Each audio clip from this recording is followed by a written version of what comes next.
पंच प्राण और उनके उपप्राण पर प्रकाश डालें। श्वास ध्यान के बारे में कुछ साधना उपयोगी चर्चा करने की कृपा करें। अब ये जो प्राण है, वायु है और प्राणायाम है, ये अब मेरा मार्ग नहीं है। कुछ देर चला था इस मार्ग पर, कुछ जमा नहीं। अब मैं योग मार्ग से, जो हठ योग या फिर कुंडलिनी योग, क्रिया योग, इस तरह के मार्गों से हटकर ज्ञान मार्ग पर आ गया हूँ पूरी तरह से। अब मैं कोई इस तरह की साधना करता भी नहीं, स्वयं भी नहीं करता, और जो मैं नहीं करता वो मैं किसी को बताता भी नहीं। वो तो आपको गुरु ही बता पाएगा जो इस तरह के क्रियाओं का मैं दक्ष है, वही आपको दीक्षा देगा। वहीं से आपको दीक्षा लेके ये सब क्रियाएं शुरू करना चाहिए। यदि आप करना नहीं चाहते तो उसे ज्ञान लेकर भी कोई फ़ायदा नहीं है। फिर वो किताबी ज्ञान, कोरा ज्ञान हो गया, जिसका आपके जीवन में कोई उपयोग नहीं है। तो फिर क्या करेंगे उस ज्ञान का? हाँ, यदि आपका ये मार्ग है जिसमें कि आपको प्राण वायु और प्राणायाम और इन सारी बातों का ज्ञान होना आवश्यक है, तो फिर आप इधर उधर से सुन कर न लें वो ज्ञान। मेरा सुझाव यही रहेगा कि किसी बहुत अच्छे गुरु के पास, अनुभवी गुरु के पास पहुंच जाए, दीक्षा ले लें और करके देखें। ये जो योग है ये सुनने से नहीं होता, ज्ञान मार्ग की तरह नहीं है योग जिसमें श्रवण करना पड़े। सुनने से कुछ भी नहीं होता योग में, ये करने की विद्या है, ये प्रायोगिक है। प्रयोग नहीं करेंगे तो कुछ भी नहीं होगा। अब जब प्रयोग करेंगे तो फिर ये नाम और ये सब व्याख्यान जो है, तरह तरह के मॉडल जो है, उनका भी कोई उपयोग नहीं है, क्योंकि आपका स्वयं का अनुभव होगा। आपको जो वायु है वो स्वयं दिखाई देगी, तो फिर आपको उसके बारे में कोई किताब नहीं पढ़नी पड़ेगी, इधर उधर किसी से सुनना नहीं पड़ेगा। और जो सच्चा योगी है वो करके देखता है, वो प्रयोग करके देखता है, उसके बाद ही उसका ज्ञान होता है।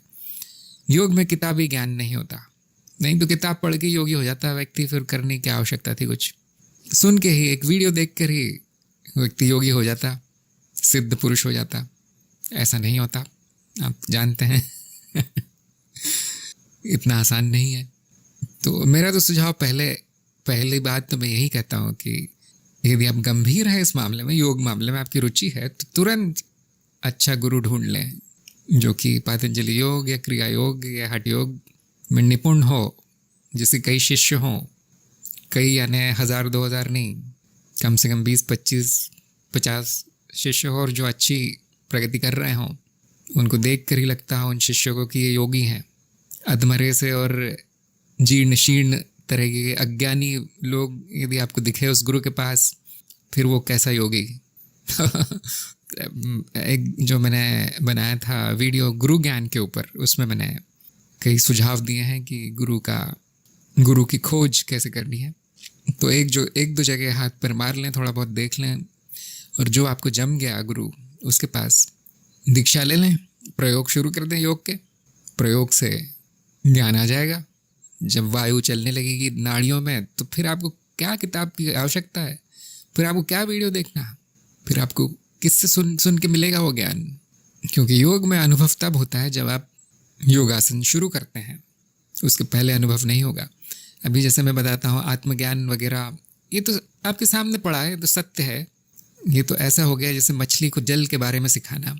लेकिन जो अनुभव में नहीं है वो कैसे आएगा?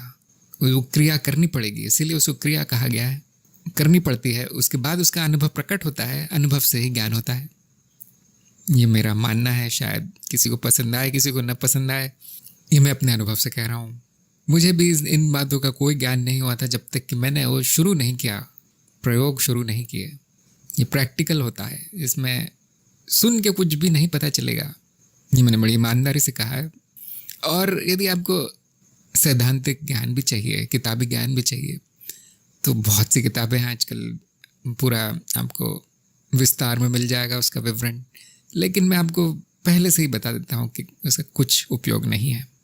हाँ, दूसरे लोगों को बताने ज़रूर काम आएगा। दूसरे लोग सोचेंगे वाह कितना बड़ा योगी है, इसको सब कुछ पता है योग के बारे में। ऐसे बहुत से लोग हैं जो करते कुछ नहीं है, लेकिन किताब पढ़ के वो बताना चाहते हैं जनता को कि मैं योग में मार्ग में हूँ, किताबी योग है वो। तो फिर भी क्योंकि इन्होंने पूछा है, तो मैं आपको 2-3 लाइनों में बता देता हूँ जिनको योगियों ने वायु कहा है, वो एक तरह की ऊर्जा है जो गति करती है। जो लोग कुंडलिनी की श्रृंखला देख रहे हैं, उनको अभी तक अच्छा अनुमान हो गया होगा कि मैं क्या कह रहा हूँ। कुंडलिनी वो ऊर्जा है जो संभाव्य ऊर्जा है, पोटेंशियल एनर्जी। और जो वायु है वो कुंडलिनी का बदला हुआ रूप है, और वो गतिशील ऊर्जा है, वायु, काइनेटिक एनर्जी। तो प्राचीन काल में योगियों ने ऊर्जा का इस शब्द का उपयोग नहीं किया, क्योंकि ज़रा कठिन शब्द है। उन्होंने वायु का उपयोग किया, क्योंकि वायु चलती है। जब वायु नहीं चलती तो उसको देखा नहीं जा सकता, जब चलती है तो उसको महसूस किया जा सकता है, उसको देखा जा सकता है। पत्ते हिलते हैं, चीज़ें उड़ने लगती है, कुछ गति होती है। तो यदि जो संभाव्य ऊर्जा है वो चलने लगे, गति करने लगे, तो वो तरह तरह की विभिन्न ऊर्जाओं में बदल जाती है, गतिशील ऊर्जाओं में, जिनको योगियों ने वायु का नाम दिया है। अभी अभी मैंने जो बताया, शायद आपको किसी पुस्तक में इतना सीधा सरल सुनने को नहीं मिलेगा, पढ़ने को नहीं मिलेगा, क्योंकि योग जो है प्रायोगिक है, ऐसे नहीं बताएगा कोई। ये मैंने जो बताया है वो ज्ञान मार्ग की दृष्टि से बताया है, समझने में आसान होता है, बिना किए भी आपकी समझ में आ जाएगा। अब मैं आपको एक उदाहरण देता हूँ कि जैसे आपकी हृदय गति चल रही है, सांस चल रही है, शरीर में पचन चल रहा है, विचार चल रहे हैं मन में, और तरह तरह के अनुभव चल रहे हैं। वो क्या ऊर्जाएं हैं जो उनको गति देती है, जो हृदय को गति देती है, जो फेफड़ों को गति देती है, जो मस्तिष्क को, स्नायु तंत्र को, विचारों को, भावनाओं को गति देती है।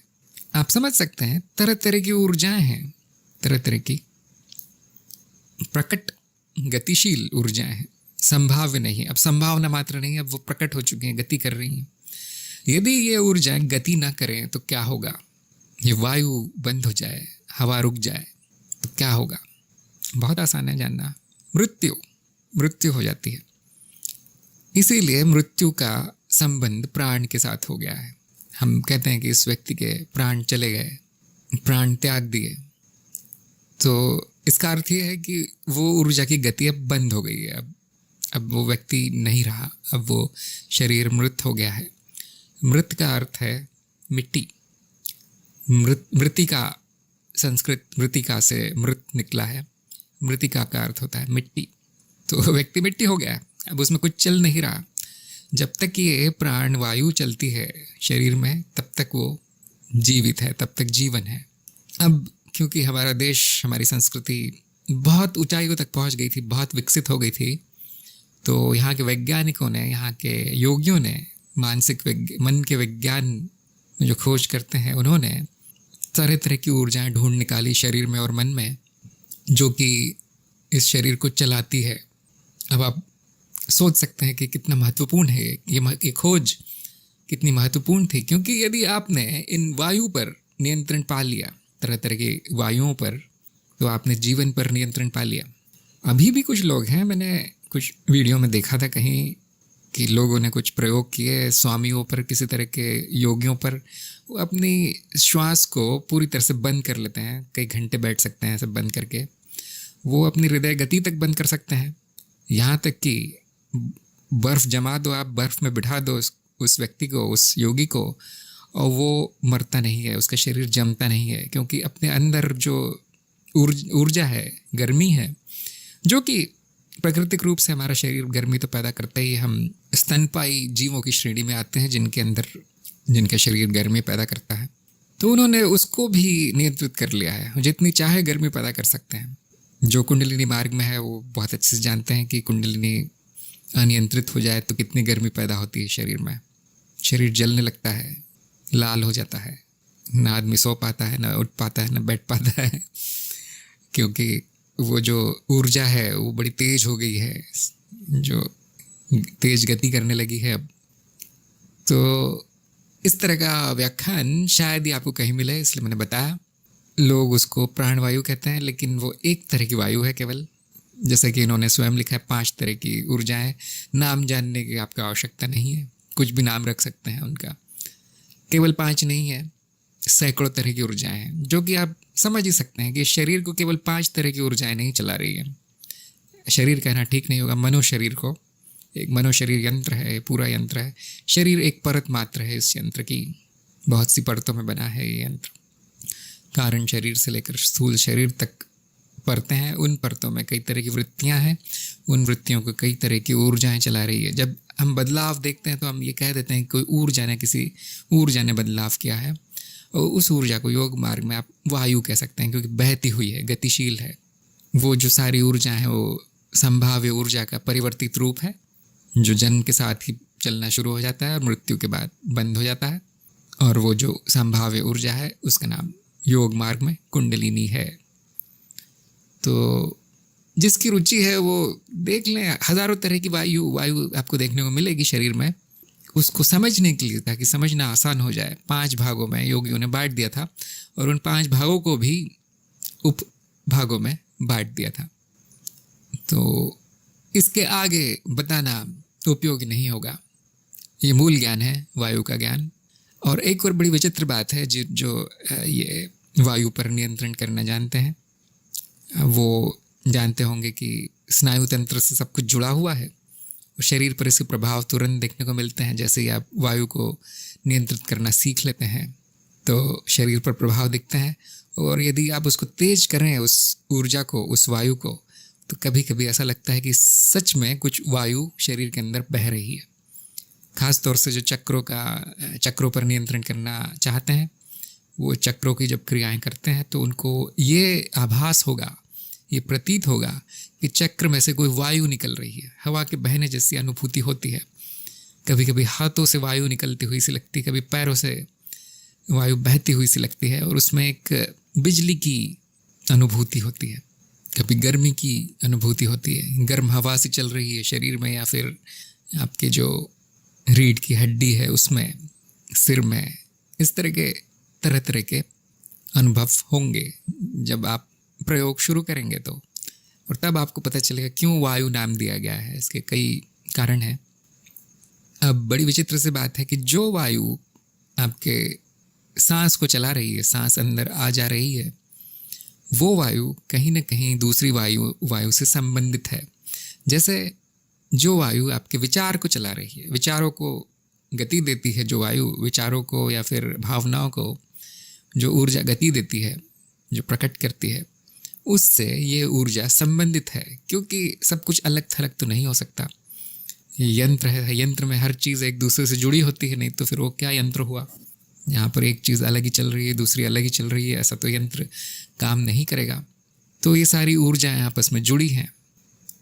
तो योगियों ने खोज निकाला कि यदि आप अपनी सांस की क्रिया पर नियंत्रण करते हैं तो जो दूसरी ऊर्जा है जो कि विचारों को चला रही है, वो अपने आप नियंत्रित हो जाती है।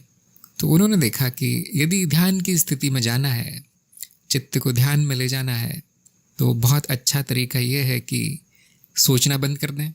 जैसा कि मैंने मौन के बारे में कहा था कि विचारों का मौन ही सच्चा मौन है। अब सोचना इतनी जल्दी बंद नहीं होता, तो उन्होंने वो तरीका ढूंढ निकाला कि आप सांस को नियंत्रित कर ले तो विचार अपने आप नियंत्रित होने लगते हैं। सांस को जो ऊर्जा चलाती है उस पर नियंत्रण आ जाए आपका, तो विचारों पर नियंत्रण आ जाता है। और वैसा योगी घंटों बैठ सकता है बिना कोई विचार किए, बिना किसी आवेश में आए, बिना किसी भावनाओं में आए, स्थिर चित्त से बैठ सकता है। अब ये इस तरह का ध्यान बहुत महत्वपूर्ण है योग मार्ग में। इसीलिए ध्यान तक पहुंचने के लिए प्राणायाम बताया गया है। प्राणायाम का अर्थ है प्राण को नियंत्रित करना, प्राण को अनुशासित करना। ये मूलभूत ज्ञान है। इतना ज्ञान होने के बाद आपको साधना में लग जाना चाहिए। इसके बाद समाधि है। एक बार आपने प्राण को नियंत्रित कर लिया, आप समाधि की स्थिति में रहेंगे। समाधि क्यों चाहिए वो आप निर्धारित करें। मैं तो ये कहता हूँ आप अभी भी समाधि में हैं। जिसको आत्मज्ञान हो गया है वो हमेशा समाधि में ही होता है, चेतना की समाधि में, प्रकाश में होता है हमेशा। उसको ये सब नहीं करना पड़ता, प्राणों से नहीं लड़ना पड़ता, वायुओं को नियंत्रित नहीं करना पड़ता। बहुत सीधा मार्ग है, ज्ञान मार्ग, सहज समाधि है। हाँ, इसके तंत्र में बड़े अच्छे प्रयोग हैं। जिनको तंत्र में रुचि है, जो अपने शरीर को युवा रखना चाहते हैं 300-400-500 सालों तक, वो जान सकते हैं अब कि यदि मेरा शरीर की ऊर्जाओं पर नियंत्रण आ गया तो शरीर को मैं नियंत्रित कर सकता हूँ, उसकी आयु बढ़ने से रोक सकता हूँ। इसकी जो पचन की गति है, जो अग्नि है शरीर की, तरह तरह की अग्नियाँ भी बताई गई हैं योग मार्ग में, जठर अग्नि और पता नहीं क्या क्या। अब मैं तो इस मार्ग में नहीं हूँ तो शब्द तो मुझे याद नहीं रहते, नाम याद नहीं रहते, वो तो पुस्तकों में मिल जाएंगे आपको। तो ये इन अग्नियों पर नियंत्रण आ गया तो शरीर की आयु बढ़ना बंद हो जाती है, मृत्यु पर भी नियंत्रण आ जाता है, अमर हो जाता है व्यक्ति, वो योगी। तरह तरह की सिद्धियाँ मिल जाती है, तरह तरह का बल मिल जाता है यदि आपके उस ऊर्जा पर नियंत्रण आ गया जो कि वाणी पैदा करती है, जो वाणी के रूप में निकलती है, जिसको हम सरस्वती के रूप में नाम से भी जानते हैं। तो वो योगी कोई भी भाषा बोल सकता है, कोई भी भाषा 5 मिनट में सीख सकता है। आपने कहानियाँ सुनी होंगी ऐसे लोग योगियों की। वो ऊर्जा जो कारण शरीर में चलती है या महाचित्त में चलती है, उसका ज्ञान करवाती है, उस पर नियंत्रण आ जाए तो वो व्यक्ति कुछ भी प्रकट कर सकता है, दूसरों के मन के विचार जान सकता है। क्योंकि अब वो प्राण जो है वो केवल इस शरीर तक सीमित नहीं है, अब वो काफ़ी दूर तक पहुंच रहे हैं। सारी माया ऐसे योगी के मुट्ठी में आ जाती है। और एक तांत्रिक का यही सपना है, यही लक्ष्य है, सारी ऊर्जाओं पर नियंत्रण करना, सारी देवियों को साधना। तंत्र मार्ग पर इसका बड़ा महत्व है, ऊर्जाओं का, वायुओं का। अभी आप किसी योगी के पास जाएंगे तो आपको आसन वासन सिखा देगा और थोड़ा बहुत प्राणायाम सिखा देगा, उसके बाद विदा कर देगा। ये सब शायद ही सीखने को मिले। ये कलयुग है, ज्ञान लुप्त हो चुका है, किसी के पास समय नहीं है, किसी के पास धैर्य नहीं है इसको दोबारा से करने का। लोग जानते नहीं हैं, यहाँ तक कि गुरु भी नहीं जानते, थोड़ा बहुत जानते हैं। वो यही कहेंगे बेटा ये कर लो, तुम्हारी पाचन शक्ति अच्छी हो जाएगी, वो कर लो सिर दर्द ठीक हो जाएगा, ऐसा कर लो वैसा कर लो मन में शांति आ जाएगी। लोगों को लगता है यही बहुत बड़ी बात है, ये बहुत बड़ा चमत्कार है। तो योग का दुरुपयोग हो गया है यहाँ पर। इस युग में लोग अपने शरीर को ठीक करने के लिए योग का उपयोग करने लगे हैं, जो एक बहुत बड़ी तकनीक था, जो एक बहुत बड़ा विज्ञान था, तंत्र विज्ञान, वो अब कहाँ है, वो लुप्त हो गया है। लेकिन आपको हिम्मत नहीं हारनी चाहिए। यदि आपकी रुचि है अभी शुरू कर दें। जहाँ चाह है वहाँ राह है, वहीं गुरु भी है। चाहेंगे तो सब कुछ संभव है। जो खोजता है वो पाता है। मेरी बात पर विश्वास करने की आवश्यकता नहीं है। मिल सकता है ऐसा भी गुरु जिसने इस ज्ञान को अभी तक बचा के रखा है गुरु शिष्य परंपरा से।